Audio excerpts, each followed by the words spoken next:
Negative character করতে গিয়ে আমি একটা চেয়েছিলাম যে বাংলার দর্শকরা একটু অন্য, যে ভিলেন মানি হা করে চিৎকার করতে হবে, 16 লেন্সে তাকে ধরতে হবে, হিরোইনের সাথে হি হি করতে হবে।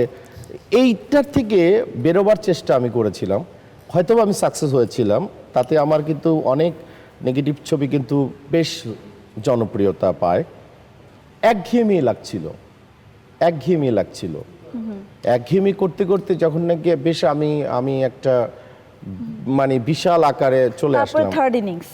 যখন আমি চিন্তা করলাম যে বেশ মুটিয়ে গেলাম, আমি তখন নিজের দিকে খেয়াল করলাম যে ভুবন ইরানি যদি মুম্বাইতে তার প্রায় 50 বছর বয়সে যদি সে যদি সুপারস্টার হতে পারে, তো আমি কেন আবার পারবো না? তা আমার মেয়ে তখন বলল যে বাবা, তুমি কেন ভিলেন করো? আমার বান্ধবী না একটু ঢং করে কথা বলে, আমি এটা চাই না। তখন আমি কোনো ক্যারেক্টারের কোনো ভেরিয়েশন পাচ্ছিলাম না। ওরা ধরে নিয়ে আয়, ওরা এটা কর, ভিলেন মানে এরকম মনে হচ্ছিল, মজা পাচ্ছিলাম না।